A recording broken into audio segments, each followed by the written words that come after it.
Going on? What's going on, everybody? I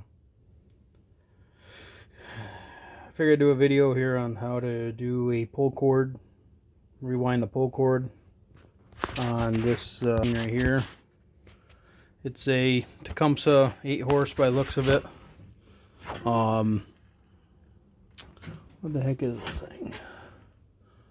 This is, I don't even know what the heck brand this is, but anyways,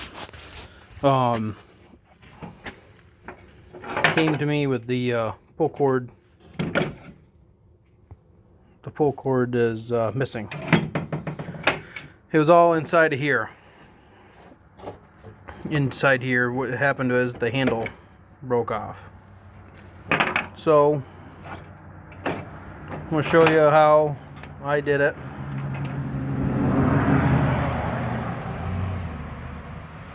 So what I did was, you pull the string out of your, what's left of your string, out of your pull cord here. And this happens to be just about the right amount of string left over. I can retie a knot in this one because it just only broke at the end of the pull cord. So what you do is just unwind it however you got to do, take it out. And then this one here, the knot was right here, so I was able to pull it out all the way. And then the end, this is the end that was on the pull cord side. Let me focus here. There we go.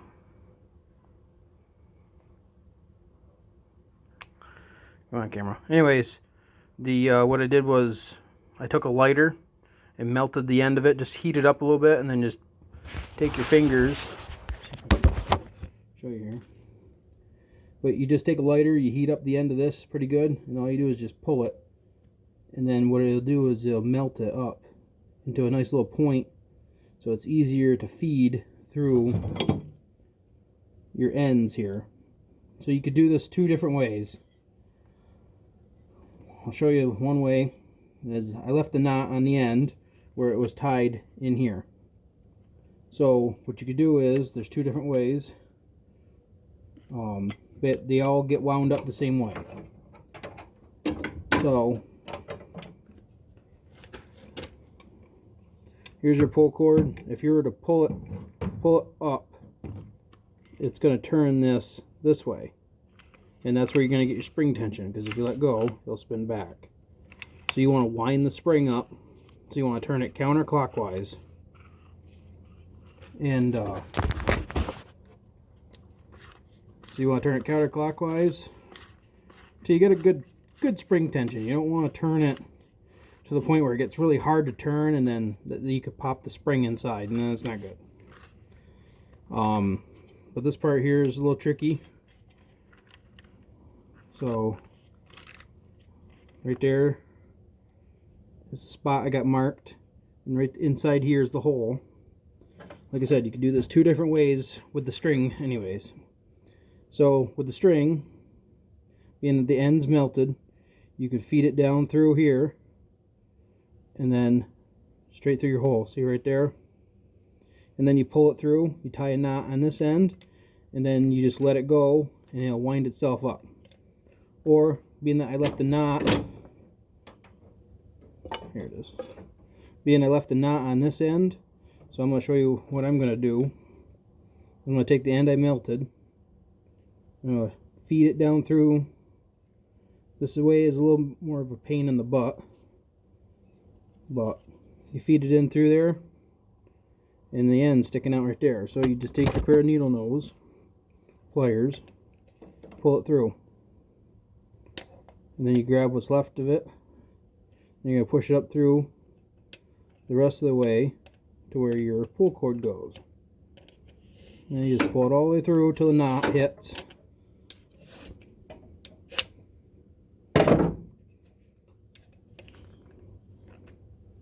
Now, like I said, you could do it the other way where you feed it down through, pull it up through, tie the knot, and then pull it tight. Or I did it this way. Now you want to do is just let it wind itself up slowly.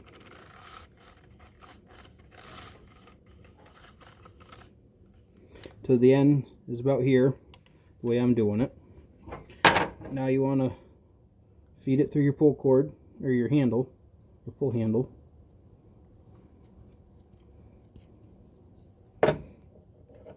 This part can be a little tricky. If you have a pair of, say, needle nose vice grip pliers, you can crimp the string.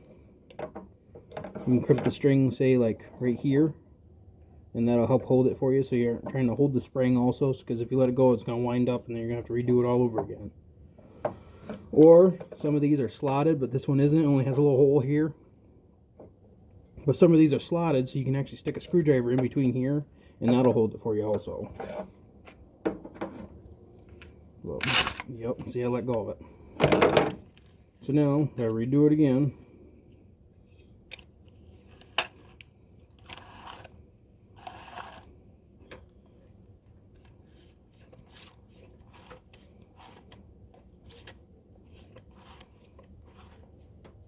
I'm going to leave the string in it this time.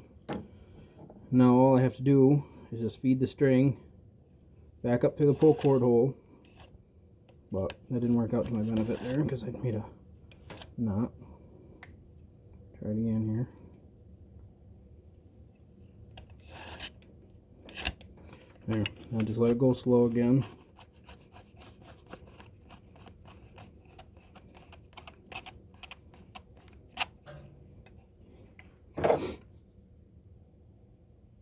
Give it a thumbs up if you like it. I'll be right back. I gotta go grab a pair of needle nose plier strips. Alright, now I'm back. Show you with the vice grips, because I'm gonna do two things here and make my life easier. Alright. So I'll pull it up through. Get your pair of needle nose vice grips. Just pinch the line. Now you can just let it hang there while you try to tie your handle on. But if you like the video, if it works out for you, if it helped you out, give me a thumbs up. I just do this as a hobby. I went to school for it, small engine stuff, and for small engines, and now I do diesel mechanics. So I do a little bit of everything. But I do like to tie a knot in this end, but I do like to tinker on this stuff. I went to school for small engines, so I like to do this stuff on the side. There.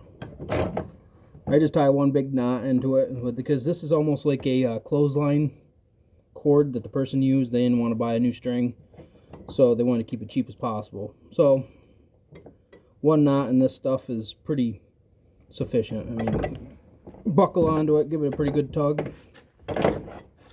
We're going to let our vice grips go. And there you are.